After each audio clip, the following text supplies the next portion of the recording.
وضو کے متعلق فرمایا گیا من اسبغ الوضو فی البرد الشدید، جو سخت سردی میں مکمل وضو کرتا ہے، بچت نہیں کرتا کہ کونیاں خشک رہ گئی اور اعضاء خشک رہ گئے، نہیں، مکمل اچھے سے محبت پیار کے ساتھ وضو کرتا ہے، کان لہ من الاجر کفلان، نبی اسلام نے فرمایا اللہ اس کو ایک نہیں ڈبل اجر اس کو عطا کرتے ہیں، ایک وضو کرنے کا، دوسرا اس تکلیف کو برداشت کرنے کا کہ جو اس کو پہنچ رہی ہے، ڈبل اللہ اس کو اجر دیتے ہیں۔ اور وضو آپ کو پتا ہے کہ ایک مستقل عبادت ہے، یہ روحانیت کا لباس ہے۔ اگر کسی شخص کے اندر عبادت کی سستی آ رہی ہے اور یہ ہے کہ کسی طرح عبادت میں جی نہیں لگ رہا، وضو کرے، اور وضو کرنے کے بعد جو اس کو ایمان کی چاشنی ملے گی، ایمان کی حلاوت ملے گی، اور اللہ اس کو جو تقوی عطا کرے گا، یہ وہ محسوس کر سکتا ہے کہ وضو کرنے کے بعد کس طرح ایمان کی تازگی نصیب ہوتی ہے، اور یہ ہے کہ اللہ کے ذکر کی طرف، اللہ کے یاد کی طرف انسان کا دل مائل ہوتا ہے وضو کرنے کی وجہ سے۔ وضو کے بغیر یہ نہیں ہوتا۔ وضو کرنے سے انسان شیطانوں سے بچتا ہے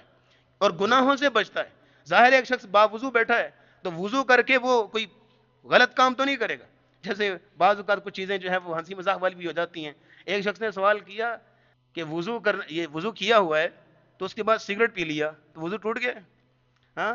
مجھ سے سوال کیا تو میں نے اس کا جواب تو بعد میں دیا، پہلے میں نے اسے کہا کہ وضو کر کے سگریٹ ہی پینا ہے، یعنی ایک شخص وضو کر کے یہی کام کرے گا، وہ نہیں کرے گا۔ تو مطلب یہ جب آپ نے وضو کر لیا تو اس کے بعد ویسے ہی دل مائل ہوتا ہے نیکی کی طرف، ویسے ہی دل مائل ہوتا ہے اچھائی کی طرف، خیر کی طرف۔ وضو کر کے انسان گناہوں کی طرف نہیں جائے گا، موبائل پہ گند بلائیں نہیں دیکھے گا، وضو کر کے، وضو کر کے شراب کے اڈوں کی طرف نہیں جائے گا، وضو کر کے انسان عبادت کی طرف ہی لوٹتا ہے۔ اس لیے وضو ایک ایسی چیز ہے، نبی اسلام کی حدیث نوٹ کیجئے گا، آپ نے فرمایا من توضأ فاحسن الوضو، جو شخص اچھے سے وضو کرے، خرجت خطایاہ من جسدہ، جیسے جیسے وضو کر رہا ہوتا ہے ویسے ویسے اس کے گناہ دھل رہے ہوتے ہیں، حتی تخرج من تحت اظفارہ، یہاں تک کہ ناخنوں کے اندر بھی اس کے اگر گناہ چھپے ہوئے ہیں وہ بھی نکل جاتے ہیں۔ اس لیے جب آپ وضو کر رہے ہوں تو محبت اور اپنائیت اور پیار کے ساتھ ذہن میں یہ چیز سوچ رہے ہوں، میں ہاتھ دھو رہا ہوں میرے گناہ دھل رہے ہیں، کلی کر رہا ہوں زبان کے گناہ دھل رہے ہیں، چہرہ دھو رہے ہیں آنکھوں کے گناہ دھل رہے ہیں، بازو دھو رہے ہیں، سر کا مسح کر رہے ہیں، یہی کیفیت ہو، یہی سوچ ہو کہ میرے گناہ معاف ہو رہے ہیں اور اللہ مجھے درجات اور بلندیاں عطا کر رہا ہے۔ اور جیسے ہی آپ وضو کر کے وضو کی دعا پڑھ لیتے ہیں تو اللہ کی طرف سے اعلان ہوتا ہے، صحیح مسلم کی حدیث ہے، غفر له ما تقدم من ذنبه، اللہ اس کی زندگی کے تمام جو صغیرہ گناہ ہیں معاف کر دیتے ہیں۔ وَكَانَتْ صَلَاتُهُ وَمَشْيُهُ إِلَى الْمَسْجِدِ نَافِلَةً، ابھی اس نے صرف وضو کیا ہے اور اس پر صغیرہ گناہ معاف کر دیے گئے، ابھی تو اس نے چل کے مسجد کی طرف جانا ہے، نماز پڑھنی ہے، اس کا تو پھر الگ اجر و ثواب ہوگا،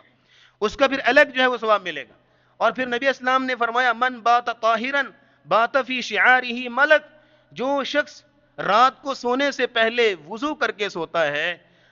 تو ایک فرشتہ اس کے ساتھ اللہ رب العزت کی طرف سے مقرر کر دیا جاتا ہے، جو اس کا سیکیورٹی گارڈ بھی ہوتا ہے، اس کے لیے دعائیں بھی کرتا ہے۔ اور نبی اسلام نے فرمایا لا یستیقظ ساعة من اللیل الا قال الملک، ہر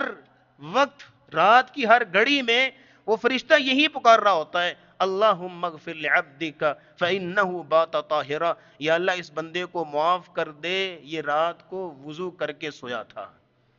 آپ آرام کر رہے ہیں، آپ سو رہے ہیں، 10 گھنٹے کی رات ہے آپ سو رہے ہیں، لیکن فرشتہ کیا ہے پاس کھڑا ہے، وہ ہر وقت یہی بول رہا ہے اللہم اغفر لعبدک، یا اللہ اس کو معاف کر دے، یا اللہ اس کو معاف کر دے، یہی بول رہا ہے مسلسل۔ اور یہاں دیکھیے گا فرشتوں کی دعائیں تو اللہ ویسے بھی قبول کرتا ہے، تو آپ رات کو آپ آرام کر رہے ہیں، فرشتہ آپ کے لیے دعائیں کر رہے ہیں، لیکن یہ ہے کہ ایک لمحے کے لیے بھی اللہ نے اس کی دعا قبول کر لی تو آپ کے وارے نیارے انشاءاللہ۔ اللہ رب العزت ہمیں ان سعادتوں کو حاصل کرنے کی توفیق عطا فرمائے۔ یہ ایک بندے کی بات ہوئی، اگر ایک گھر میں 10 لوگ رہتے ہیں، ایک گھر میں 5 لوگ رہتے ہیں، سارے اس پر عمل کریں ہیں تو وہ گھر کس قدر خوبصورت گہوارہ بنے گا، کس قدر جو ہے وہ اس گھر پہ رحمتیں اتر رہی ہوں گی۔ اللہ رب العزت ہمیں یہ توفیق عطا فرمائے۔ اور یاد رکھیے گا وضو جو ہے نا کبھی بھی گھبرانا نہیں چاہیے، ہم نہیں اس موسم میں آ کے وضو سے گھبراتے ہیں، وضو سے ڈریں گے، پانی ابھی کیا ہو گیا، اس کو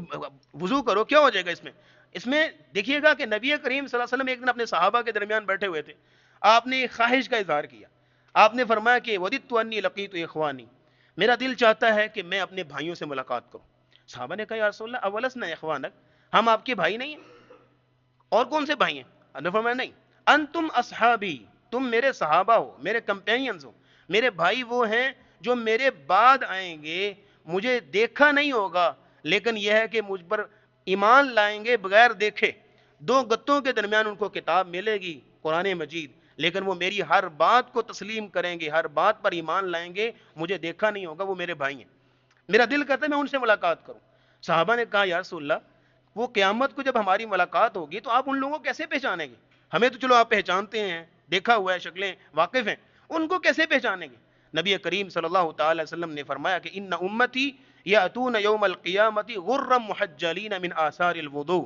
میری امت کا ہر فرد دور سے پہچان لیا جائے گا کیونکہ اس کے وضو کے اعضاء جو ہیں وہ چمک رہے ہوں گے، ایسی روشنی نکل رہی ہوگی، میں دور سے پہچان لوں گا یہ میرا امتی ہے۔ چاہے پوری دنیا ہے، دیگر انبیاء ان کی امتیں بھی ہیں، لیکن امت محمدیہ کا فرد اس چیز سے پہچان لیا جائے گا۔ تو معلوم ہوا کہ وضو جو ہے امت محمدیہ کا آئی ڈی کارڈ ہے، آئیڈینٹیفیکیشن کارڈ ہے، کہ اس سے پہچان ہوتی ہے کہ یہ امت محمدیہ کا فرد ہے۔ اس لیے اس موسم میں اس کی عبادت کو لازم کر لینا چاہیے اپنے اوپر، اور نبی اسلام نے فرمایا وَلَا يُحَافِظُ عَلَى الْوُضُوءِ إِلَّا مُؤْمِنٌ، وضو کی حفاظت صرف مومن کرتا ہے، وضو کی حفاظت صرف مومن، ایسا نہیں ہے کہ جو بغیر وضو کے بیٹھا ہوا ہے وہ گناہ کما رہا ہے، نہیں،